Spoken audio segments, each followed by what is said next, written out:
So, we're winding down. I think now would be a good time for a bit of a history overview of this era, don't you think? You've seen stuff presented in-game, as well as bits and pieces wherever we happened upon someone or something of importance.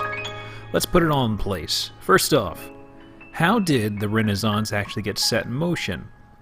Well, let's start with some basic origins. In spite of what I've ragged on the church over, the Italian city-states really enjoyed a good time under the papal rule.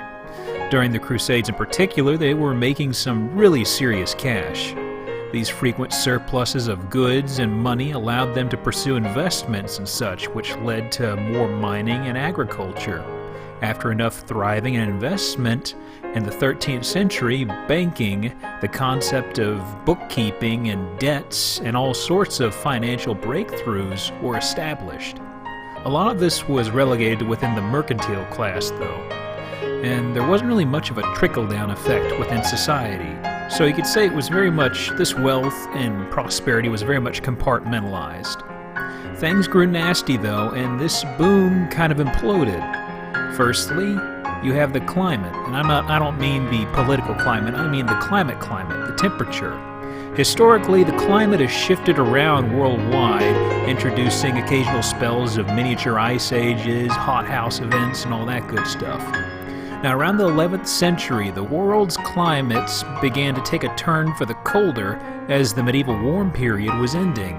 Bear in mind, this wasn't a sharp drop-off. This was a very gradual slope downward into cooler weather.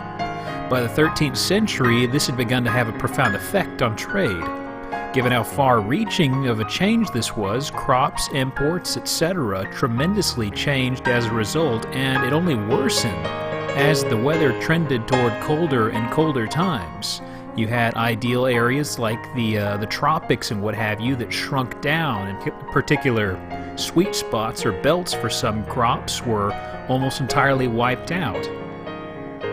Trade was further strained due to war. The 100-Year War was raging at this point and was particularly taxing on the stability of Italy's trade routes. Adding on to things, though, King Edward III of England flat out stated that his astronomical debt that he owed to the Italian banks, well, he turned around and said, you know what, no, that debt never happened, it's non-existent, and he wasn't going to pay.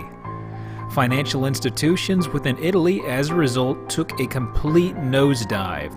Also, there was a little event you might have heard of. It was called the Black Death, wiped out about a third of Europe's population. You know, it kind of put a bit of a damper on things, but there was a bit of a plus side. When all these people died, you had a vacuum, and it caused a labor shortage, meaning that workers would end up getting paid more because there was less of them around.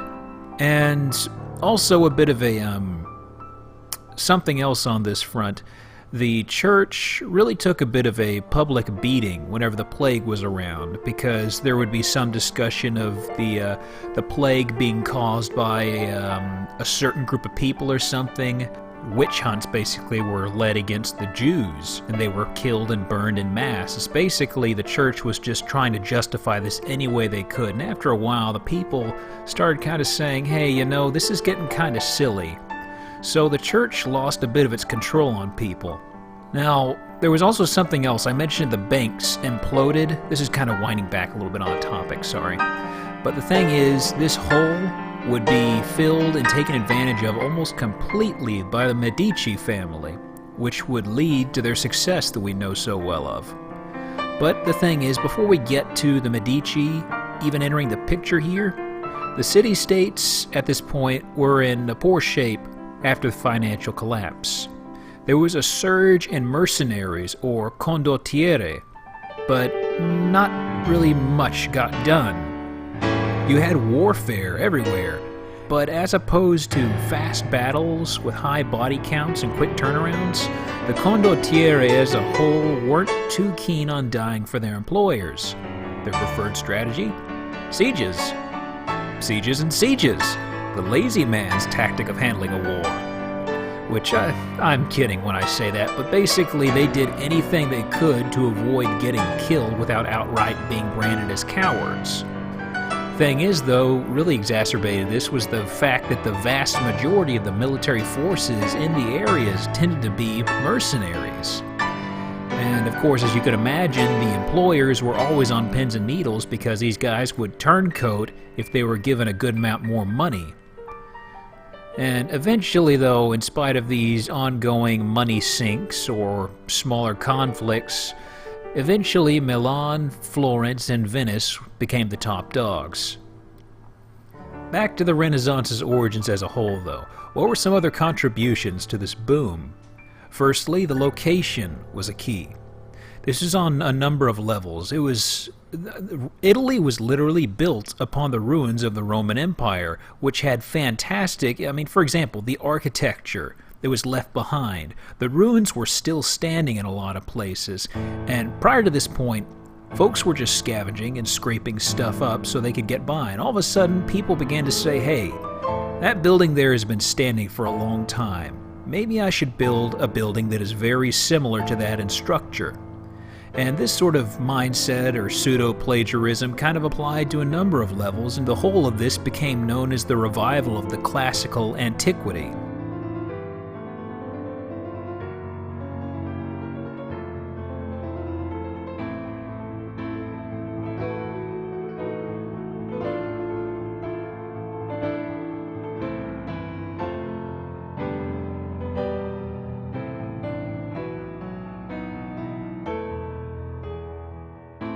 Now, as stability further improved, people were unified under lords and such due to manorialism, which was the medieval communal way of life following the collapse of Rome. Thanks to this unification, they eventually grew and became provinces and eventually developed trade networks. Thanks to this unification and location, trade with the Orient became very feasible. Bear in mind that folks from the Orient did not suffer a cultural blackout like the Romans and consequently Western Europe went through. So this opened up trade, but also it led to a flow of information and knowledge. And while on the topic of knowledge, some scholars and historians for quite a while have tagged the collapse of the Byzantine Empire as when education really took off within Italy. Now, the collapse was in the 15th century. After that collapse, the Byzantine brainiacs fled to Italy, leading to leaps and bounds from an intellectual standpoint. But the thing is, learning and education was already well underway and going strong by the time Constantinople was sacked. Winding the clock back, during the Middle Ages, monasteries were responsible for keeping literacy and education rolling, and as a result, they controlled society. For proof, look back on the Crusades. The Vatican was seen as infallible, with the papacy nearly absolute and unrivaled in power, and a number of these crusades were led just because the Pope felt like it. The Church also controlled knowledge, and like the old saying goes, knowledge is power. They had access to Greek and Roman texts, but those were stored away and not commonly utilized. In fact, a good amount of what was taught was a perversion of these records, altered in such a way that the Church approved. However, people in the Middle East actually made off with Greek records that weren't altered. In fact, this is a key part of how the early years of Islamic faith utilized astronomy in order to mark key locations, directions to face during Salah, and times of year pertaining to worship. When the printing press was invented, though, that was what unleashed the floodgates for education, because prior to this point, knowledge, it was restricted to the walls of the monastery, and this let it loose. It was no longer just for the wealthy, privileged, or brainwashed, if you want to be depressing about it. It also led to people thinking more independently, since you didn't have the priests selectively censoring and leaning over your shoulder the whole time and explaining away why something happened the way it did. People were growing more united, establishing trade. Populations were now increasing, now that the disease in general was taking a breather. Things that were passed over in previous days on the grounds of general survival were now given a second thought. What I mean is like education and philosophy and what have you. The luxuries, I guess you can call it. Folks were also wising up to the church at long last. In this era, scientific research began, but the thing is, most of the findings on the scientific level had to defend themselves against the church proper. Honestly, though, as a whole, science was severely hamstringed in this era due to this scrutiny. A prime example would be heliocentrism, founded by Copernicus and openly touted by Galileo. The church absolutely destroyed Galileo for being so vocal on the topic. The church was opposed as well on a theological front. Indulgences, or the giving of money to forgive sins, was very common as a concept within the church's practices. Stemming from this, among other issues, Martin Luther began the Protestant Reformation, stating that salvation was received only through God's grace and that the church had no right to take money on the basis that it would redeem sinners. A group of people adopted his views and became followers, and these people became known as Lutherans.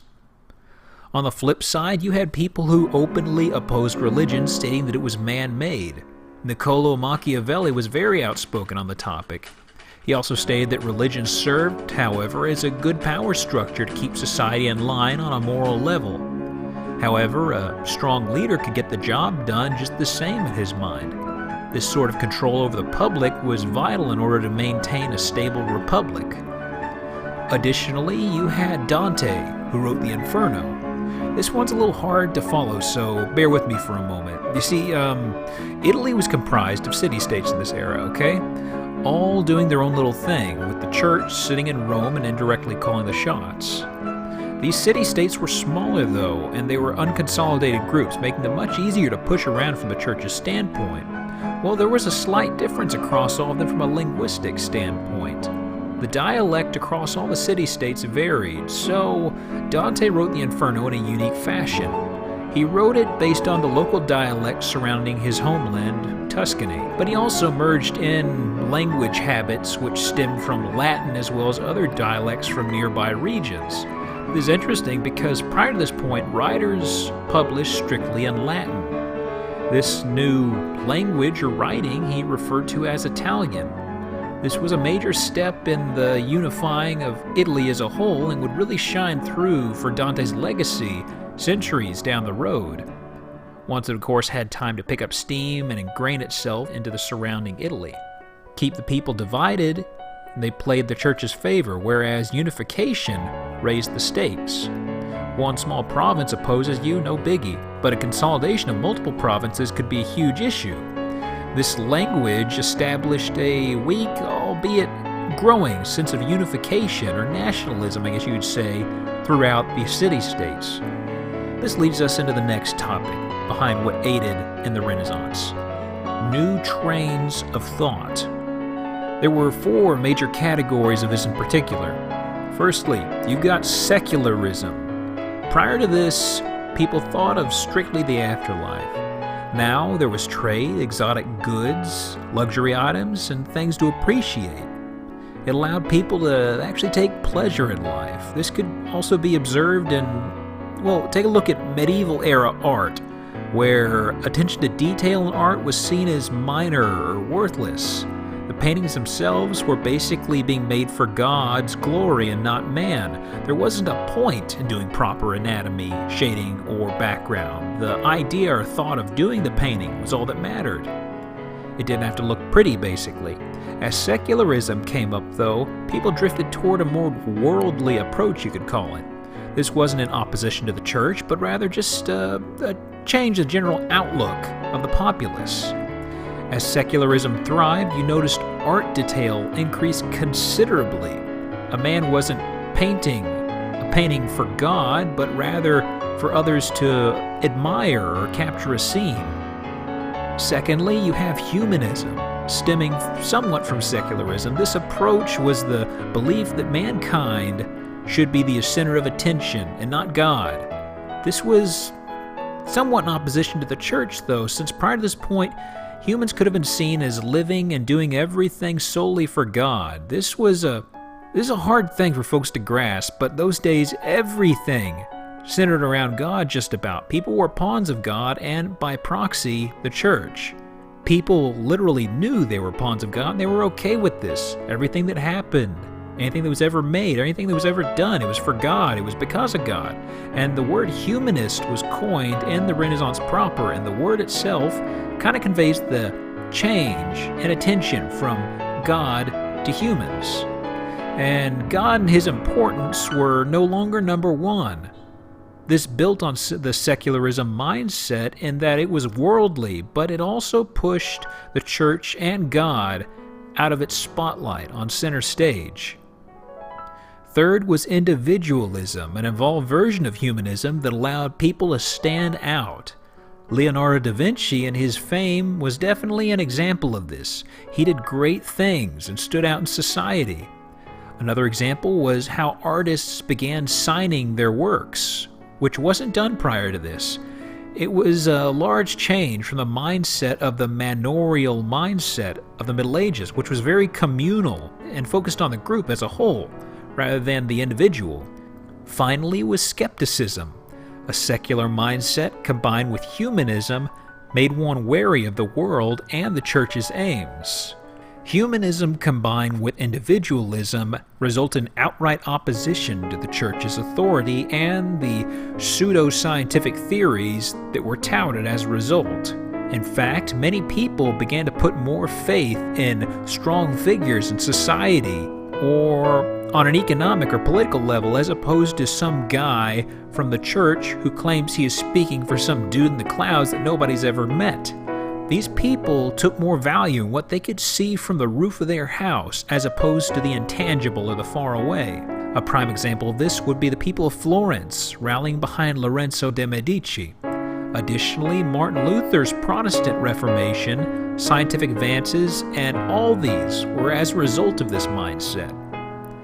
All four of these trains of thought intertwined and led to many new advances in the era's culture. It encouraged new development in literature, philosophy, art, science, exploration, and more. The church was finally losing its chokehold on the general populace. This upward spiral, however, would peak partway through the 16th century due to something else entirely from the church. It'd be known as the Italian Wars. But that's a story for another time.